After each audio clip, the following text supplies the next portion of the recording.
People of YouTube's Jeremy Vaeni here, just dropping you a quick note to talk about the Hawaiian ballistic missile alert. As some of you may know, I live in Hawaii, so it was not fun getting that alert on my phone and my wife Carol on her phone.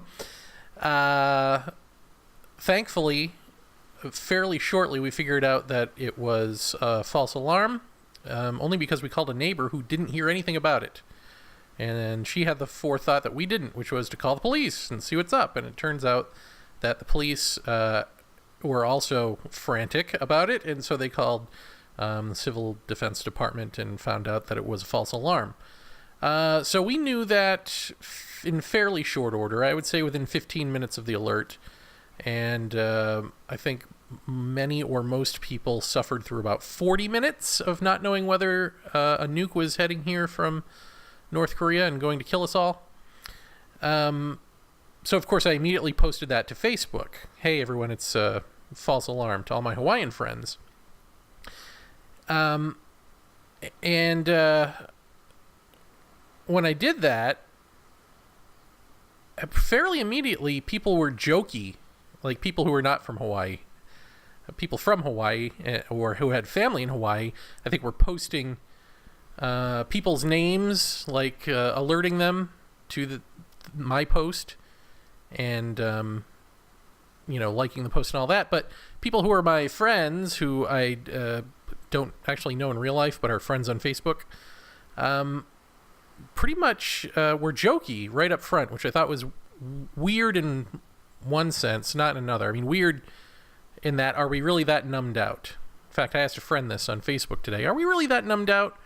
Or is it all my fault? Because it's at least partly my fault that people are jokey in the face of my demise, which is that I am a jokey person and cynical and snarky very often on Facebook. And so if I have I have set that culture up on my Facebook page. And so often when I post something that I intend to be serious, inevitably the first comment will be to deflate it or make a quip or something. And it's like, after a while I get annoyed, but then I have to remind myself it's my fault because I set it up that way. But you'd think that in the face of an actual scare, I mean, this ultimately didn't end up being a tragedy for us, but the thinking that there was, that you were going to die, like in the next, couple minutes. You would think people would not be so brazen, but guess I'm wrong. But then another type of person chimed in, because my post was also saying, essentially, talk about setting up a culture that, to my mind, this is, this incompetence is an extension of the Trump administration. It starts at the top, and screw Trump. I used worse language than that. But, immediately, fairly immediate order, a Trumper comes on and, you should blame the people who the blame belongs to, the person who pushed the wrong button, and this is really Clinton's fault. Somehow it's Clinton's fault. Somehow Bill Clinton should have known that North Korea, at some point down the road would have a nuclear capability, and apparently should have destroyed them first, should have bombed them back then to preempt any future plan. As my wife Carol said, like, this is Minority Report, like you can predict the future, and you should know that, and we should be playing World Cop and just destroying people left and right who start to develop weapons, because somehow we're the good guys in that scenario. Okay, whatever. So the point is, we thought we were going to die, right? Like, that was our morning. And in shock, and here I am venting on Facebook, and if you as a Trump supporter can't be a human being enough to let me vent and just say, as so many people did, gosh, this must have been really traumatic, I'm sorry to hear that, how you doing? If that's not the first thing out of your typing fingers, you're probably not thinking. I was going to say you're probably an asshole, but it's like beyond just that. There's something about interacting on this social media stuff, probably not just Facebook, but all of it, that I guess it gives us amnesia to who we are and how we can have empathy for each other, or how we should empathize with one another. It just immediately goes to, oh, I see a context, a political context, and I've got to attack that, right? So let's just try to be self-aware in the future when someone almost dies or thinks they're going to almost die, and that maybe that's A, not a place to joke, and B, not the place to pick a political fight. I mean, to me, it reminds me of, like, it would be like Peter Sellers going down on the nuke, you know, dropping down on the nuke, yeehaw, yeehaw, except he's got a friend on that nuke, and they're both arguing to be right. So who's going to die right? It's silly when you think about it. So, okay, that was the Facebook stuff. But then in also in short order, I started seeing people not believing that it was a real screw up, that it was a real false alarm. It had to be some sort of conspiracy. And actually, the one question I got the most, believe it or not, is, did you shit your pants? Because I would have shit myself. Well, no, we didn't shit ourselves.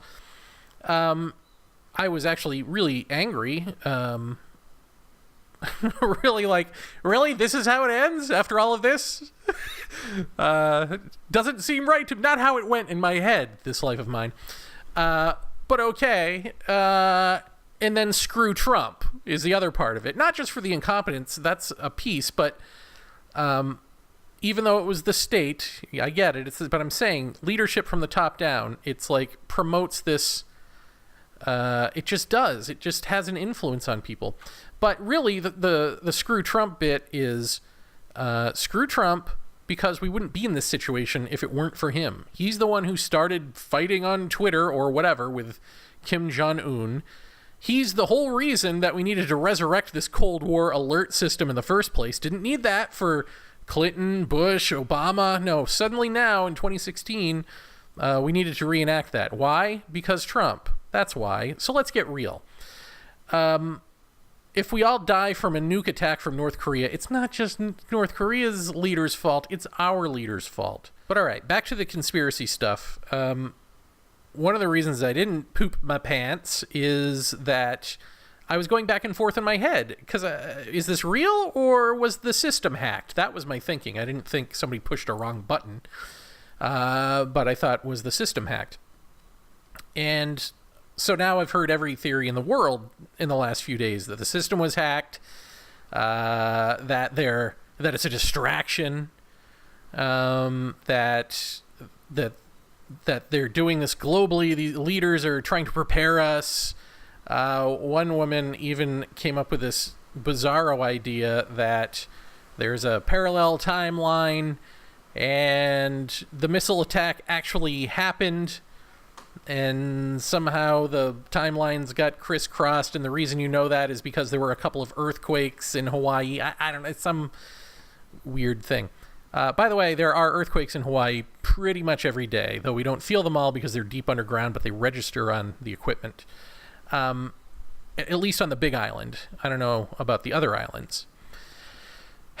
Do I believe any of these? Well, not that one. But no, I don't. I actually, I think we jump to conspiracy theories because there is so much conspiracy out there, because there really are people with the ability to do nefarious things in power and conspire to do them, and they do them.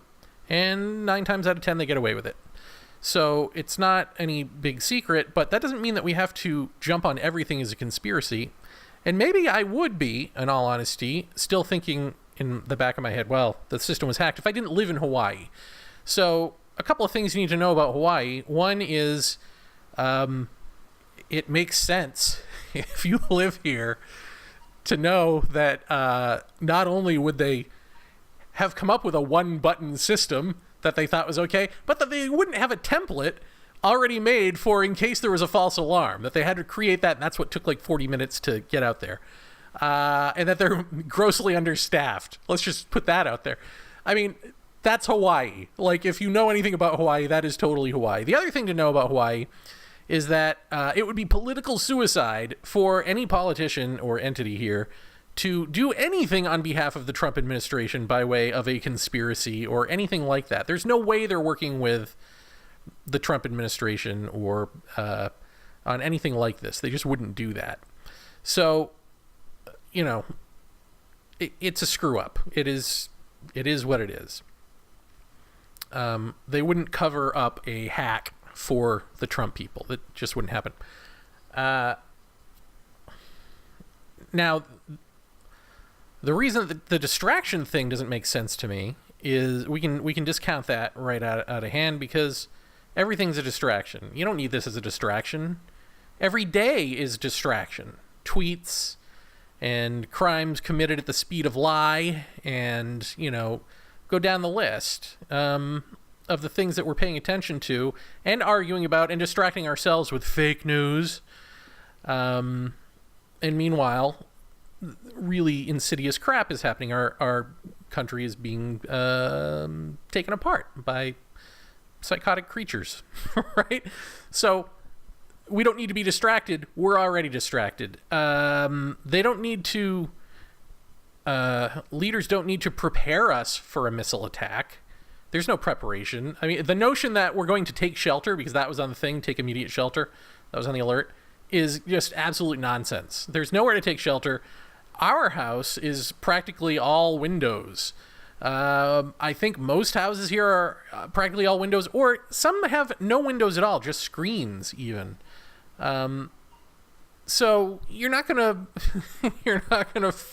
find a concrete building anywhere in sight, and or a bunker or anything like that. God knows you're not going to want to be in a lava tube when this thing goes off.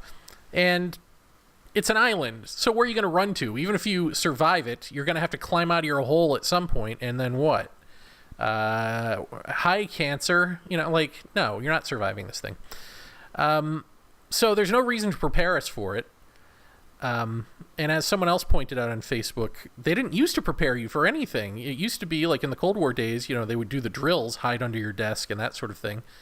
But there wasn't a phone alert system that was going to tell you to run and hide, although maybe the TV test pattern would. I don't know. But anyway, it just doesn't hold that they'd be using this place to do that, to do a test like that, to see how people react. Hawaii is not the place you're going to want to do that.